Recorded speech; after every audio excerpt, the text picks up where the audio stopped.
Also, it's Valentine's Day, guys. You better have some flowers picked out. Pick out some nice flowers. Go to your Whole Foods. They got some nice ones, or a nice flower shop. Get some nice ones. These are called Astralmeria or something. You just get a nice mason jar. You measure that out, and then you cut the stems appropriately at an angle. Usually comes with this little plant food.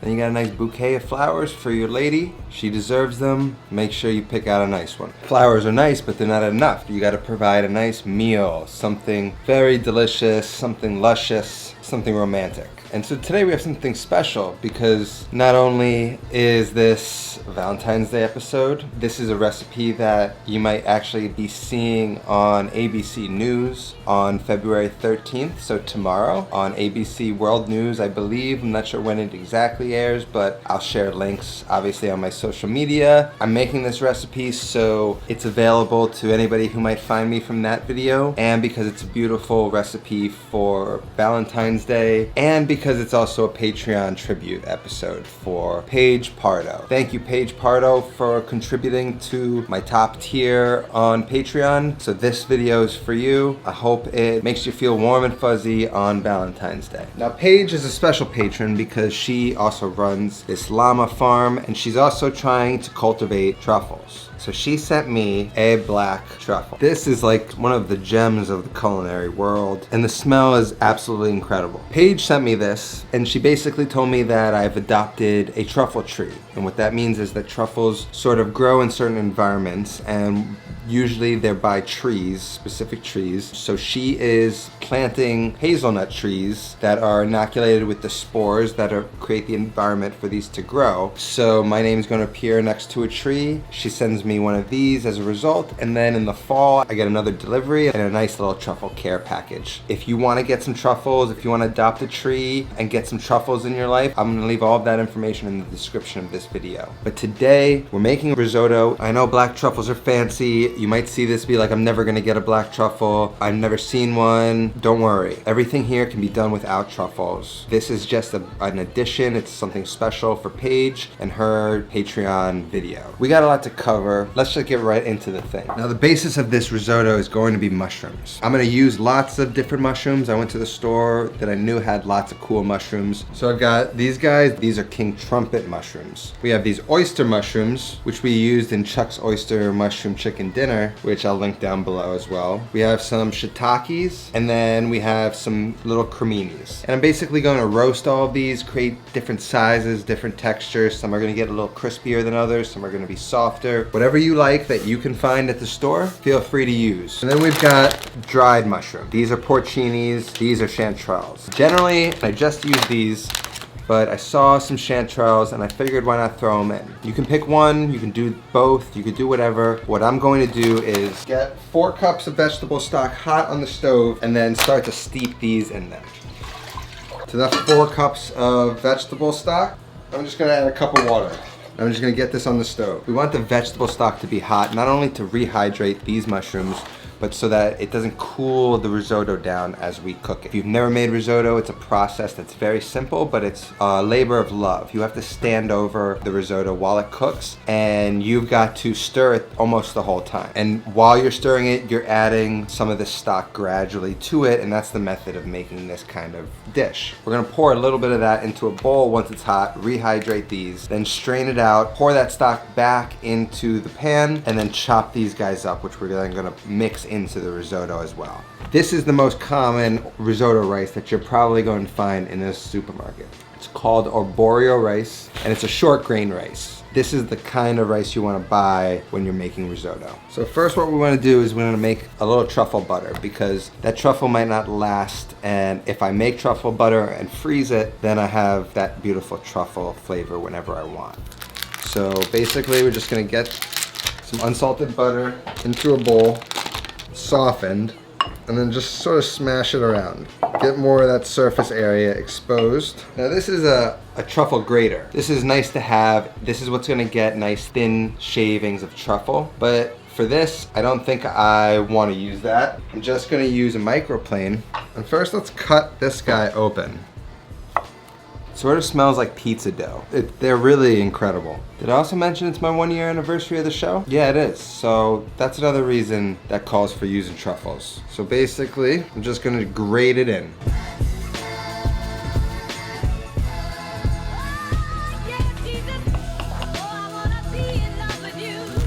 We just wanna roll it into a log.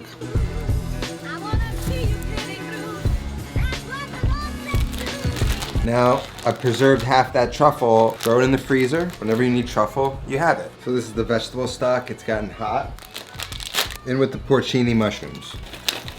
And that's like tea. That's gonna flavor our vegetable stock and reinforce all that nice mushroomy flavor. So we're gonna let this soak for like 20 minutes, 30 minutes until all of the mushrooms are fully hydrated. Then we're gonna strain this back into the stock pot and then chop up all of the mushrooms that are in here. Sit for a second and let's deal with our mushrooms. So what I like to do when I clean them, obviously there's some dirt on these guys. I like to take just like a wet rag and just clean them off like that, scrub off any dirt. I don't like really soaking them in water or running them through water. I know the verdict is out on whether that does anything to it or not, but I just prefer doing it by hand. All these mushrooms shrink up a lot when they cook. You have to remember that. So having a lot of mushrooms is gonna look like a lot, but it's all gonna shrink by half. So that's important to keep in mind. So I'm just gonna cut off some of these weird bits.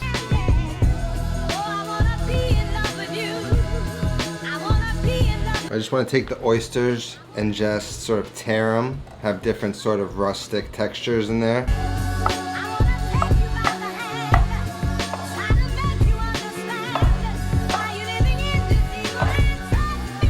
Take the stems out of the shiitakes. And since they're shrink, we're going to cut them sort of thick. Just cut off any of the woody end of the creminis.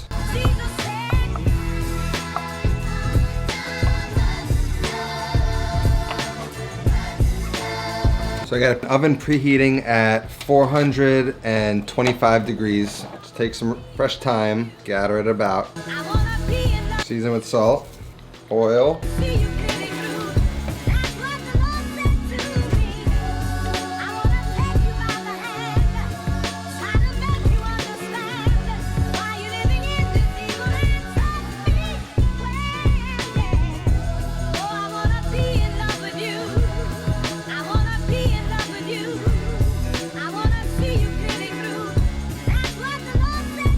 So we got these guys chopped. About halfway through the cooking process of the risotto, we're gonna throw these in. See when it starts to brown like that? That's good browning. Once you see that, then you wanna start to sort of move them around. We only need a half of an onion, but we wanna chop it really fine.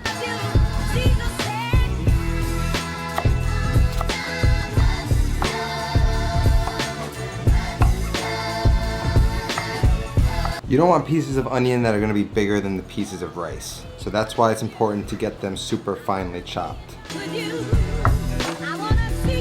See how much some of those caps shrunk? But you see this nice color that we've got? That's what you want.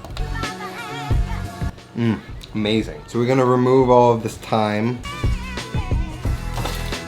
So now we got our delicious mushrooms. And they'll firm up a little bit. You still want them to be a little bit flexible while still having like a crisp side to them. So right here, these are the essential ingredients for risotto. You got the risotto and the onion. Those are gonna cook in some butter and olive oil. We're gonna toast up that rice until they're just sort of aromatic and nutty. Then we add wine. That's gonna deglaze the pan. It's gonna get that rice absorbing some of that wine flavor, and we're gonna reduce that wine till there's almost nothing on the pan. And then we have that stock that's on the pan, and from that point on, it's just the process of adding a ladle or two at a time and stirring, creating starch, blending up the liquid and the starch to create this creamy sort of mass. And we're gonna keep doing that for about 25 minutes until the pasta is a nice al dente. That's basic risotto that then gets finished with a little bit more butter and Parmesan cheese. That's the simplest way to make risotto. This method is going to show you the simple way of doing it, but we're gonna add a few things on top to make it special. Those are optional. The method I want you to pay attention to is what's going on with these ingredients. And then once you can figure this out, then you can add all of these wonderful things. So that's about it. Everything's ready to go. Our mise en place is set. Let's get over to the stove and get this guy done.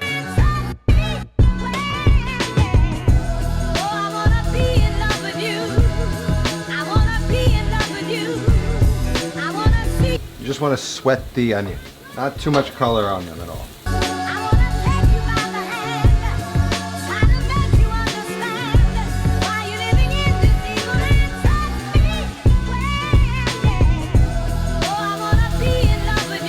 Cook that till it reduces down.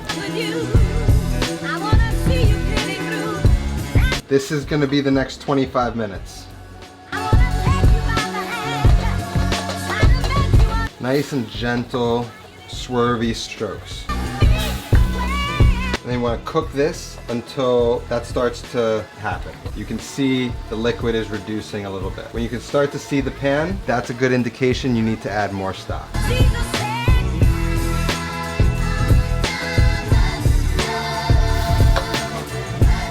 See? Time to add more stock. What's happening is the starch is mixing with the stock. It's becoming this creamy sort of combination that we're looking for. It's why we stir, and it's why it takes a little bit of time to sort of make it right.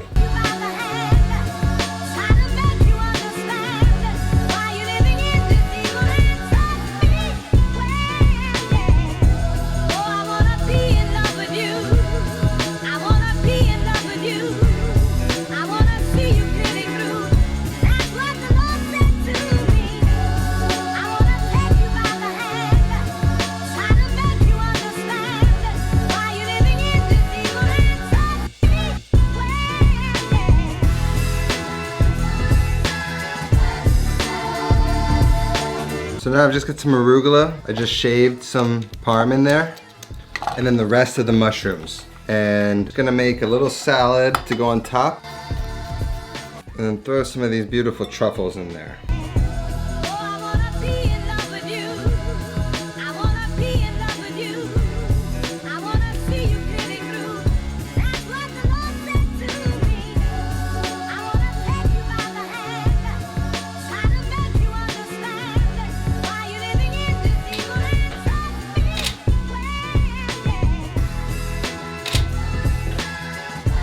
Delicious. It's not overpowering with truffle like using a truffle oil would be. It's sort of layered and has a nice addition of flavor without it sort of blowing out the dish like most truffle oils do. The mushrooms, they still have meat to them. They've got some bounce to the chew. They're not totally crisp. The arugula in there adds some nice bitterness. The balsamic sweetens this thing up. Again, it's a dish that's creamy, right? It shouldn't be like this big bulb of rice, a mound of rice. It sort of should have this creamy kind of texture to it where it kind of just falls off your stuff. Paige, thank you so much for being a patron, and I hope you enjoyed this dish. It's a special dish. It's a Valentine's Day dish. It's got a lot of truffles, which I know you love. Again, if you don't have truffles, this dish is perfect without it, but you know how you make it even more perfect? You add truffles. And guys, get your flowers, get your ingredients ready. You got a day and a half left to get this Valentine's Day done. I believe in you, bro. Go get them.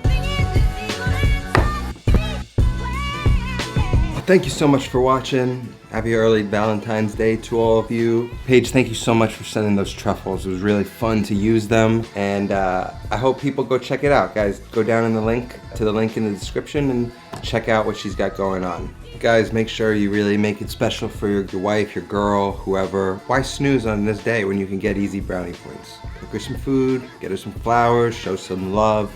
You're all set. Thank you, Paige, and to all my patrons so much. That's all that I have. I'll see you next time. Until then, take care of yourself and go feed yourself.